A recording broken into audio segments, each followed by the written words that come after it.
Jose tukwaniriza obulamu bugamba. Nange science obala babaganda bange. Banange ngonyumidde akakofiira ekanzu. Bali kusiima. Allah watu wagala. Assalamu alaikum. Alaikum salam wa rahmatullahi wa barakatuh. 2021 change okwogerako first of all is politics. Yeah. Politics abantu bangi abakyuse mu government so naffe tulina oluusi okukyusamu ku mbeera zaffe kubanga ensi bweba ekyuka nawe okyukakyukamu. So wakyuse n'ensi? Nze nakyuse ne religion. Religion? Munsi. Munsi kubanga si buli omuti musiraamu nkyuse naye. Yes, so nze nakyuse mu faith. So ekyo kyakuleetedde okugamba nti okyuke? By the way, we all have callings. Tubeera ne calling mundamu gwe. Ekintu kikuyita bagamba obusiraamu bukuyita. So ebiseera ebisinga si kyangu kyakurealizinga ng'omuvubuka kubanga tubeera mu dduka. Osobola n'okinyumya oli n'aseka. Kituufu. Ng'alowooza olimba. But osobola okuba ne calling. Ebiseera ebisinga waliwo kye bayita first decision. Yeah. Wali obaddeko awo kino ekigamba sala ekkubo. Ekigamba lindako sala. Kati ekisooka okwogera nze kyengenda nakyo nze ng'omuntu kubanga neewuliriza nnyo. So ebiseera ebisinga abantu tebakisobola kitegeera nti nze nasooka kuba musiraamu. Birth certificate yange eriko amannya ga musiraamu. Taata wange yali musiraamu n'akyuka olw'omukyala gwe yali ayagala n'afuuka n'akyuka. So right now ndi mu kukyuka naye sisuubira nti nkyuse mu kintu ekipya wabula nkyuse mu kintu kye nalina okubaamu from day one. Kati njagala njogere kino 2020 nsobola okuba nga mbadde n'ebizibu bingi nga nze omu ku abo abadde nabyo ebingi naye 2020 nze omu ku bakyasinze era okusucceedingiramu. Ate nensinga abeefuula nti tebabadde nabo. Okuvaayo n'ogamba nti osiramuse oba obadde onoonya hiiti ssebo? Sirowooza nti nze nnoonya hiiti bwentu. Ebintu byange just abantu babitwala nnyo nga stand. Simanyi lwaki oli n'aleeta omwana bali ne bakifuula kyakuzannyisa bino nenfuna break out of the relationship omulala n'akifuula era nakyo kyakuzannyisa omulala nenkola ki buli kimu bakitwala nga bwe baagala. But basically nze kyenkola nti obulamu bwange I live a real life. Nze ng'omuntu saagala kulivinga bulamu butali bwa mazima kubanga tebulina gye buntwala ng'omuntu generally. Waliwo omuwagizi w'omu eyavuddeyo n'apositinga n'agamba nti Jostedde oyo omukyala gwe yafunye w'amaanyi eyamutuse n'okuba nti amuleetera okusiramuka. Mashallah, haki ngenda gifuna. Haki kenjifuna ejja kunsanga ndibedde. Essaawa eno sinaba kufuna mukyala oyo w'amaanyi. Naye nga we naamufuna era buli omu mbanja mugamba. Era ekyana muli kiraba nga kinyumye ku Instagram yange oba Facebook. Nankiwaniseeyo inshallah. Obusiraamu buno bumanyi otuwa freedom. Tubeera ne haki nnya. Oye yangambye nti ayagala kwesasuza. Nze kyensanze mu interviews zange zonna ffenna tuli bavubuka. Ekigendererwa kyaffe ndoza bakyala na ssente. Naye bannange kambabulireko nakuze nnyo nayise ku bakyala nayise kati noonya ssente. Obulungi n'embubi. Abakyala bwe naba mbafunye nja bafuna. Sisuubira nti nze nsobola okubeera mu nsi nga ndi mu kurivenginga for one person. Kubanga mu relationship wembeera mugiyingira mwagadde so ne mu break out olina okuba nga okiwadde respect. So nze nkiwa respect nti okuva mu relationship si musango wabula it is fate, it is destiny you were supposed to. I'm out not because I was pushed, no. It happened.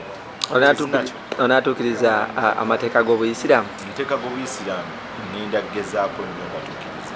Sigenda kugamba nenda kugatuukiriza. Ndi mupya ebintu ebimu nandibikola mu nsobi kubanga oba oluusi sibimanyi kubanga ngenda somesebwa busomesebwa essaawa eno.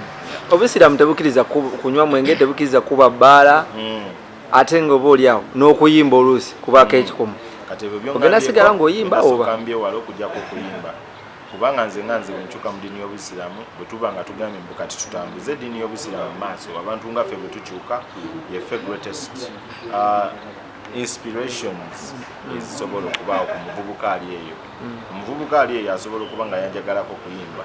Essaawa eno bwe nkyuse mu ddiini kimweyongeddeko ne laabo kuba nalabyeko comments ng'oli agamba olaba lulimbadde nkwagala nga oli just George kati essaawa eno ngenda kufiirako nti bw'onzijako ekyokuyimba nensigaza busigaza ddiini baana bangi bogenda breaking off abamu batye nti bw'oyingira obusiraamu oluzinga religion yo, which I don't think is right. Tulaba abayimbi bangi oba abayimbi abamu bavaayo ne bajja mu busiraamu ne wayitawo ng'omwezi gumu n'agamba nze nali sibisobola n'enzirukayo. Tulabe George, abantu abasinga balina ebigendererwa byabwe. Nze nkugambye, I don't live to pretend. Nze I live a real life. That is why obulamu bwange kyobola ndi simple, ndi awo kyenjagadde okulya nkirya, ekiba kikomando nga nsiba masiki yange, nsiba bulungi nnyo nga ngenda nkagula akakomando mba sirina akangulira, naye sigenda dde kubeera mu nnyumba nfiire omunjala kubanga siri riyo.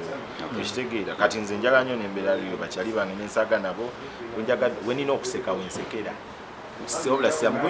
Sogenda kunyumiza mbozi etanyuma nseke nedda bwe batyo oli n'akyuka ne mukyala we, so saabirimu mbiyingidde mu buyingizi. Erinnya Hassan wafunye erinnya lya Hassani. Ya muwendo ekyo erinnya litegeeza kya muwendo. Hassani, salaamu aleikum. Ekintu ekisinga obulungi. Aleikum salaamu wa rahmatullahi wa barakatuh. Nefuukako nefuna segment y'Obuyisiraamu well and good. Naye ate still just stay as a brand, I know carrying our own business. Okay, nga tumaliriza. Twalaba Vincent Segawa yavaayo naye n'asiramuka. N'agenda ku YouTube n'alyoka ajjayo ennyimba ze zonna. Era n'agamba n'okugamba nti obusiraamu tebukkiriza ndongo yansi era buli muntu alina akayimba kange akajjemu. Tusuubire nawe bw'oti bw'ogenda okukola. Buli omu bwe twali tusoma mu kibiina ojja kwesanga nga waliwo abaana abaatulanga mu maaso n'abaatulanga emabega. Oluusi waliwo abakulembera ku layini y'emaaso, waliwo n'abaasemba. So ab'emabega abamu baasemba ng'abalala ne bakulembera. So mu kiraasi yonna gye tusomeramu buli omu alina entegeera ki ye, abamu oba eri haayi, abamu eri wansi, asobola okuba nga ye egundi eri waggulu nnyo entegeera. olinga agamba nti ono yekirayika yalinga asemba. Nedda si bwe ŋŋambye, naye olabika bw'ogambye essaawa eno era akuwulidde Vincent Segawa yono omwami. Kati nze kyengenda okugamba nti buli omu alina engeri gy'ategeeramu ensi nti wempisa wano ekigere kino kyekiddako. Oli agamba nti ziizaawo kigere mbuukawo bubuusi. So of which nti buli omu akwasaganya ekintu kye nga bw'asuubira nti faith, so long as you believe in God, Katonda okumukirizaamu tekikwetaagisa naye nti bannange kino baneeka nteme empale kankole ki. I think what really matters is having the faith in that religion gy'olimu essaawa. Akanga kase. When someone says envudde mu relationship, it is really bold. Omuntu aba agambye envudde mu relationship. There are so many things you will miss about someone. Speaking naturally as a person, obeera human beings ng'olina feeling osobola owulira empewo ng'ekufuuwa ntiko ne lukumera. There are so many things as a person by'otajja, you will pretend. Of course you will pretend, but you will have to say bana esinga kyali ono ye yandibadde kale akolerayo kana akantu naye ate era n'ogamba naye ate era fate came and this is supposed to be, you trust the process. Olina ogirivingamu ne bw'oba ogamba mbu kye okitegeera. So we are not only here to miss and go back. We are supposed to go for the right thing.